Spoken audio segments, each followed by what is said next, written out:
جی سامعین، آپ کا اپنا قاری حاضر ہے ابن صفی کی عمران سیریز کی 23ویں کتاب رائی کا پربت کی نئی ایپیسوڈ کے ساتھ۔ مجھے امید ہے کہ آپ یقیناً اردو ادب کی اس منفرد تخلیق سے لطف اندوز ہو رہے ہوں گے۔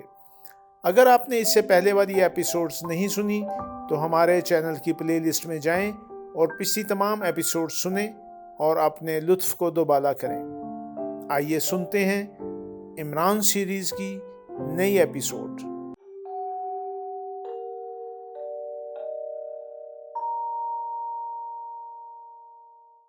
بلیک زیرو بھی جرگنار ہی میں مقیم تھا، لیکن سیکرٹ سروس کے ممبر اس کی شخصیت سے واقف نہیں تھے۔ اسے صرف عمران ہی جانتا تھا۔ بلیک زیرو بھی جانتا تھا کہ X2 کون ہے۔ شکارگاہ میں وہ تنہا تھا، لیکن اس نے اپنا خیمہ دوسروں سے الگ نصب نہیں کیا تھا۔ وہ دوسرے شکاریوں سے ملتا جلتا بھی تھا اور ان کی محبوباؤں کو ایسی نظروں سے دیکھتا تھا جیسے اسے اپنی تنہائی پر رونا آ رہا ہو۔ لیکن وہ ایک شاندار ایکٹر تھا۔ بعض اوقات اس کی اداکاری بھی حقیقت ہی معلوم ہونے لگتی تھی، ورنہ وہ اگر عورتوں کا شائق ہوتا تو عمران کی نظر انتخاب اس پر ہرگز نہ پڑتی۔ اس وقت وہ آج کے شکار کی تیاری کر ہی رہا تھا کہ ٹرانسمیٹر پر اشارہ موصول ہوا۔ اس نے خیمے کے در کا پردہ گرا دیا اور کانوں پر ہیڈ فون چڑھاتا ہوا بولا، ہیلو بلیک زیرو۔ دوسری طرف سے آواز آئی اور اس نے آواز پہچان لی۔ دوسری طرف سے بولنے والا عمران ہی تھا۔ Black zero. دوسری طرف سے پھر کہا گیا، یس سر، بلیک زیرو اسپیکنگ۔ میں بھی اپنی سیکٹری سمیت آ رہا ہوں، ایک خیمے کا انتظام کرو۔ بہت بہتر جناب۔ بلیک زیرو خوش ہو کر بولا، ابھی ٹھیکیدار کے پاس بہت سے خیمے فالتو ہیں، مگر آپ کب تشریف لا رہے ہیں؟ کل شام تک پہنچ جاؤں گا۔ بہت بہتر جناب، میں ابھی تک ان لوگوں کو نہیں پہچان سکا۔ فکر مت کرو۔ دوسری طرف سے کہا گیا اور سلسلہ منقطع ہو گیا۔ بلیک زیرو حقیقتاً خوش نظر آ رہا تھا۔ اس نے اب شکار پر جانا ملتوی کر دیا۔ وہ آج ہی عمران کے لیے خیمہ نصب کر دینا چاہتا تھا۔ یہاں خیمے بہت آسانی سے مل جاتے تھے۔ شکار کے سیزن میں جنگلات کے ٹھیکیداروں کو خیمے کرائے پر دینے کے سلسلے میں خاصی آمدنی ہو جاتی تھی، اس لیے شکار کا سیزن شروع ہوتے ہی وہ یہاں خیمے اسٹاک کرنے لگتے تھے۔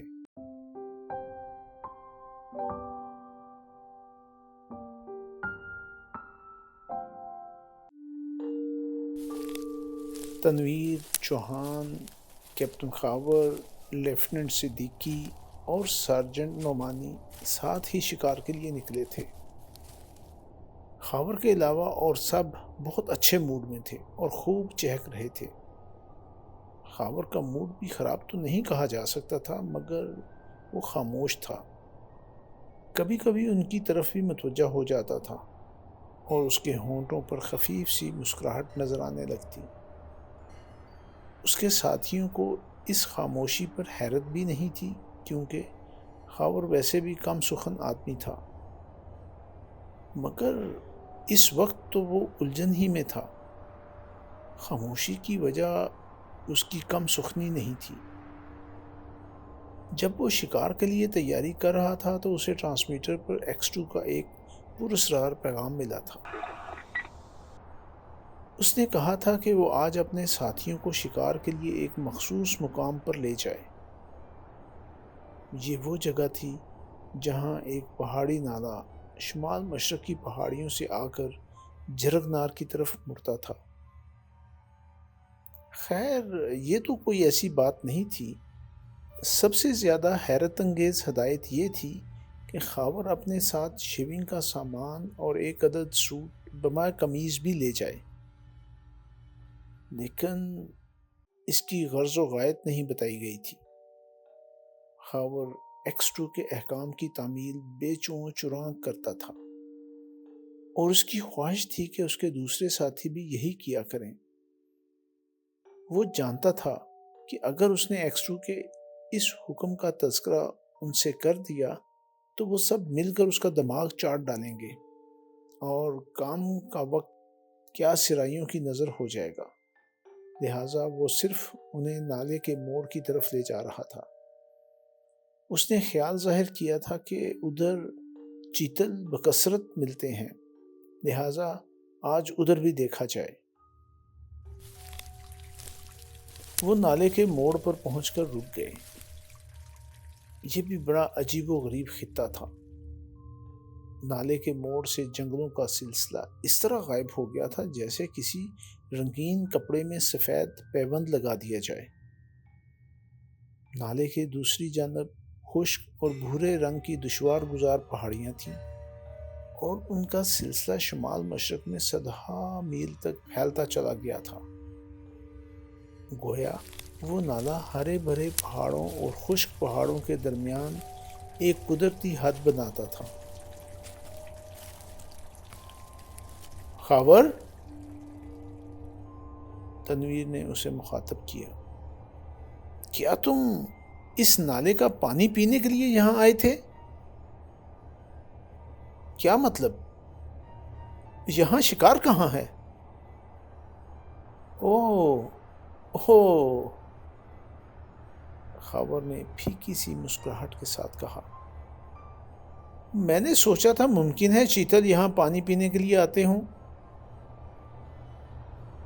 تنویر نے اس طرح آنکھیں پھاڑ کر خاور کی طرف دیکھا جیسے اپنے کانوں پر اعتبار نہ ہو، جیسے خاور کا دماغ خراب ہو گیا ہو، کیونکہ اس کی زبان سے اس قسم کے بچگانہ جملے غیر متوقع تھے۔ خاور عام حالات میں ایک سنجیدہ اور فلسفی قسم کا آدمی ثابت ہوتا تھا، اس لیے اس کا یہ جملہ اس کے ساتھیوں نے حیرت سے سنا۔ تم اس طرح کیوں دیکھ رہے ہو مجھے؟ خاور نے ہنس کر کہا۔ کچھ نہیں، تنویر بدستور اسے گھورتا ہوا بولا، تم مجھ سے کچھ چھپا رہے ہو۔ اگر ہم کچھ دیر یہاں بیٹھیں تو کیا حرج ہے؟ خاور نے کہا۔ نہیں، ہم یہاں نہیں بیٹھیں گے، تمہاری مرضی۔ خاور لاپرواہی سے بولا، میں تو بیٹھوں گا۔ آخر بات کیا ہے؟ چوہان نے پوچھا۔ ایکسٹرو کا حکم۔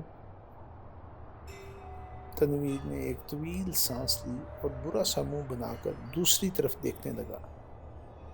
پھر کچھ دیر بعد غصیلے لہجے میں بولا،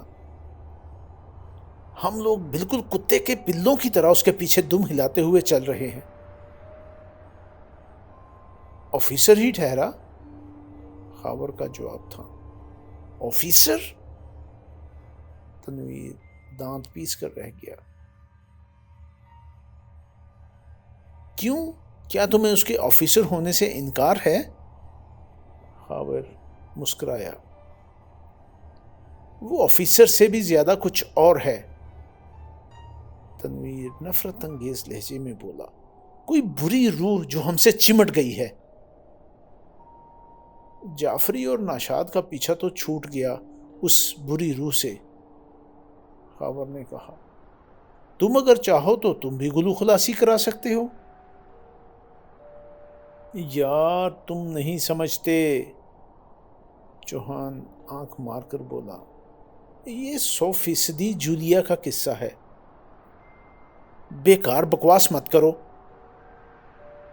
تنویر چڑ گیا۔ اگر تم کسی عورت کے چکر میں پڑ جاؤ لیکن عورت کسی اور کے چکر میں ہو تو اس کسی اور کے لیے تمہارے پاس گالیوں کے علاوہ اور کیا ہوگا؟ چوہان خاور سے کہتا رہا۔ آہا، وہ ایکسٹرو کے چکر میں ہے۔ خاور مسکرایا۔ 100%؟ چوہان نے کہا۔ وہ اسی فکر میں رہا کرتی ہے کہ کسی طرح ایکسٹرو کی شخصیت سے واقف ہو جائے۔ تم نہیں بند کرو گے بکواس؟ تنویر کو باقاعدہ طور پر غصہ آ گیا۔ اوہو! یک خاور اچھل کر کھڑا ہو گیا۔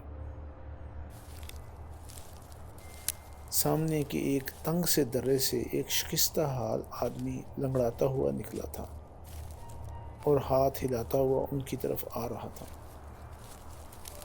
اس کے جسم پر لباس کی بجائے چیتھڑے جھول رہے تھے۔ کاندھے سے رائفل لٹکی ہوئی تھی۔ سر اور داڑھی کے بال اس طرح بڑھائے ہوئے تھے کہ وہ پتھر کے زمانے کا کوئی آدمی معلوم ہوتا تھا۔ نالے کے کنارے پہنچ کر اس نے شانے سے رائفل اتار دی اور اس کا کندھا پانی میں ڈال دیا۔ پھر وہ اسی طرح گہرائی کا اندازہ کرتا ہوا نالا پار کرنے لگا۔ کبھی کبھی اس کے قدم دڑکھڑا بھی جاتے تھے، لیکن وہ کسی نہ کسی طرح سنبھل ہی جاتا تھا۔ اوہ! ارے! دفتن خاور بولا، یہ تو صفدر ہے۔ ساتھ ہی وہ نالے کی طرف جھپٹا اور اسے سہارا دینے کے لیے پانی میں اتر گیا۔ یہاں بہاؤ میں زور نہیں تھا، ورنہ شاید صفدر ایک قدم بھی آگے نہ بڑھ سکتا۔ وہ خاور کا سہارا لے کر بڑبڑایا، مجھے مضبوطی سے پکڑو، اب مجھ میں سکت نہیں رہ گئی، میں بہت تھک گیا ہوں۔ تم اپنا بوجھ مجھ پر ڈال دو، بالکل فکر نہ کرو، خاور نے نرم لہجے میں کہا۔ وہ اسے کنارے لایا اور صفدر بے دم ہو کر زمین پر گر گیا۔ اس کا جسم بخار کی شدت سے تپ رہا تھا۔ وہ سب اس کے گرد اکٹھے ہو گئے۔ انہیں اسے اس حال میں دیکھ کر حیرت ہوئی تھی، کیونکہ انہیں یہ معلوم تھا کہ صفدر 2 ماہ کی رخصت پر ہے۔ آج سے 1 ماہ پہلے اس نے ان کا ساتھ چھوڑ دیا تھا۔ مگر مجھے ایکسٹرو نے یہ نہیں بتایا تھا کہ میں کپڑے کیوں لے جاؤں، خاور بڑبڑایا۔ شیونگ کا سامان کیوں لے جاؤں؟ بس یہ کہا تھا کہ تم لوگ اس وقت تک وہاں ٹھہرنا جب تک کوئی خاص واقعہ پیش نہ آ جائے۔ اگر میں پہلے ہی تم لوگوں کو اس سے آگاہ کر دیتا تو تم یہی سمجھتے کہ میں مذاق کر رہا ہوں یا میرا دماغ الٹ گیا ہے۔ کوئی کچھ نہ بولا۔ وہ سب صفدر کو تشویش کن نظروں سے دیکھ رہے تھے اور صفدر آنکھیں بند کیے گہری سانسیں لے رہا تھا۔ اسے اٹھاؤ، لے چلیں، تنویر آہستہ سے بولا۔ یوں نہیں، سب سے پہلے شیو کرنا ضروری ہے اور لباس کی تبدیلی، خاور نے کہا۔ کہیں سچ مچ تمہارا دماغ تو نہیں چل گیا؟ تنویر بولا۔ آہا، پھر ایکسٹرو نے لباس اور شیونگ کا سامان کے لیے کیوں تاکید کی تھی؟ اس کا بھی دماغ چل گیا ہوگا، اسی لیے اس نے اس کام کے لیے مجھے منتخب کیا تھا، خاور مسکرایا۔ پھر سنجیدگی سے بولا، اب مجھے اس کی حالت درست کرنی چاہیے۔ ان لوگوں کے ہنسنے اور مسکرانے کی پرواہ نہ کر کے خاور نے اس کا شیو بنایا اور پھر چوہان کی مدد سے اس کا لباس تبدیل کر دیا۔ صفدر ہوش ہی میں تھا، اس کی آنکھیں کھلی ہوئی تھیں، البتہ کچھ بول نہیں رہا تھا۔ لیکن جب تنویر نے وہ پوٹلی کھولنی چاہی جو اس کے سینے پر بندھی ہوئی ملی تھی تو وہ بول پڑا، نہیں، اسے مت کھولو۔ کیوں؟ نہیں، صفدر نے سخت لہجے میں کہا۔ میں اس حالت میں بھی ہر اس شخص کو سزا دے سکتا ہوں جو ایکس2 کی حکم عدولی کرنے کی ہمت کرے۔ یہ ایکس2 کا حکم ہے کہ اس پوٹلی کی چیزیں عمران کے علاوہ اور کسی کو نہ دکھائی جائیں۔ اوہ، تنویر نے برا سا منہ بنا کر کہا۔ مگر عمران یہاں ہے کہاں؟ چوہان نے کہا۔ میں اس کی تلاش میں بوڑھا ہو سکتا ہوں، لیکن ایکس2 کے حکم سے سرتابی نہیں کر سکتا، لہذا مجھے اس مسئلہ پر دکھ نہ پہنچاؤ۔ ہو سکتا ہے میں آج ہی مر جاؤں۔ اس صورت میں بھی حکم ملا ہے کہ یہ پوٹلی خاور کے سپرد کی جائے اور انہیں بھی یہی ہدایت کی جائے کہ وہ اسے عمران کے علاوہ اور کسی کو نہ دیں۔ مگر یہ تمہارے جسم پر زخم کیسے ہیں؟ خاور نے تشویش کن لہجے میں کہا۔ یہ صرف دانتوں کے ہی نشان ہو سکتے ہیں۔ پھر اطمینان سے بتاؤں گا، مجھ سے بولا نہیں جا رہا تھا، صفدر نے کہا اور نچلا ہونٹ دانتوں میں دبا لیا۔ وہ لوگ اسے وہاں سے لے جانے کی تیاری کرنے لگے۔ جی سامعین، آپ نے عمران سیریز کی نئی ایپیسوڈ سنی۔ مجھے یقین ہے کہ آپ ضرور اس سے محظوظ ہوئے ہوں گے۔ آپ کا قاری آپ سے اجازت چاہتا ہے، مگر جانے سے پہلے ہمارے چینل کو ضرور سبسکرائب کریں، اپنے دوستوں اور دیگر حلقہ احباب میں بھی اسے شیئر کریں۔ ملتے ہیں کچھ دیر کے بعد نئی ایپیسوڈ کے ساتھ۔